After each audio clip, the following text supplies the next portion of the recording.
Banyak orang sekarang ini mentalnya cepet drop, padahal hidupnya nggak terlalu berat. Penyebab utamanya bukan beban kerja atau masalah besar, tapi kebiasaan sehari-hari sama gadget yang perlahan-lahan bikin fokus buyar, hati gelisah, dan pikiran susah jernih.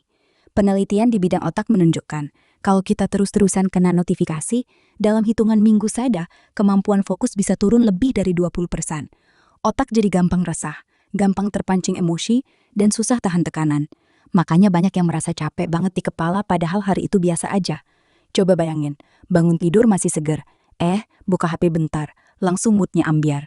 Timeline penuh drama, berita jelek, atau postingan orang yang kelihatan sempurna belum apa-apa udah berat aja rasanya. Atau lagi kerja serius, tapi tiap beberapa menit mata melirik chat, buka reels, scroll feed. Kelihatannya cuma sebentar, tapi itu memotong konsentrasi dalam-dalam. Bukan orangnya lemah, tapi pikirannya kebanyakan diganggu hal kecil dari dunia digital.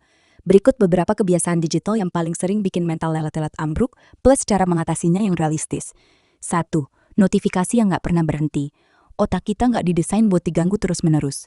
Satu notif mungkin biasa aja, tapi kalau sehari puluhan kali, sistem saraf jadi tegang sendiri. Akhirnya gampang cemas, gampang kesel, dan cepat lelah. Hari biasa aja bisa terasa melelahkan gara-gara ini. Cara simple, matikan notifikasi dari aplikasi yang sebenarnya nggak penting. Banyak yang bilang, setelah diam notif, hidup langsung lebih tenang. 2. Scroll tanpa tujuan berjam-jam. Otak dipaksa nyerap info random terus-menerus. Akhirnya bingung sendiri. Capek, tapi nggak tahu kenapa. Energi habis buat hal yang nggak memberi apa-apa. Coba batasi.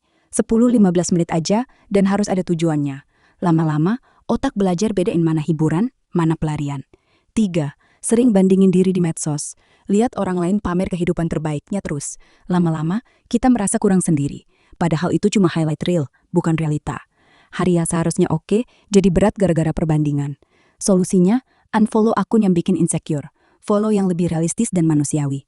4. Makan informasi terlalu banyak. Berita, thread, video, semua masuk tanpa filter. Otak kelebihan beban, akhirnya gelisah sendiri padahal nggak ada masalah nyata. Atur jadwal. Misalnya, cuma cek berita 2 kali sehari. Kasih otak waktu buat mencerna. 5. Langsung ambil HP tiap bosan atau canggung. Nunggu bentar, langsung buka HP. Antre, buka HP. Sendirian 2 menit, buka HP. Lama-lama, kita lupa caranya diam aja sama pikiran sendiri. Akibatnya, emosi kecil jadi terasa besar. Latihan kecil, tahan 5-10 menit tanpa nyentuh HP saat bosan. Awalnya aneh, lama-lama biasa, dan mental jadi lebih kuat. 6. Biarin konten negatif masuk terus. Drama, hating, berita bikin takut. Tiap hari disuapi itu semua. Suasana hati ikut suram. Padahal hari itu baik-baik aja. Ganti slowly.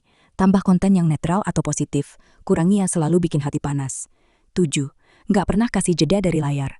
Otak nggak pernah istirahat beneran. Malah sebelum tidur masih main HP. Tidur pun jadi nggak nyenyak. Akibatnya, besoknya udah capek dari pagi. Buat ritual kecil. 30-60 menit sebelum tidur, HP ditaruh jauh. Atau, sehari ada beberapa slot no screen time. Otak bakal bilang terima kasih. Intinya, kebiasaan digital ini kelihatannya sepele, tapi efeknya nyata banget ke ketahanan mental kita. Bukan berarti harus anti teknologi, cukup pakai lebih bijak. Kurangi gangguan, pilih konten yang bermanfaat, kasih otak waktu istirahat. Kalau itu dilakukan perlahan, hidup nggak lagi terasa berat sendiri. Mental jadi lebih ringan, lebih tenang, dan lebih siap menghadapi apapun yang datang.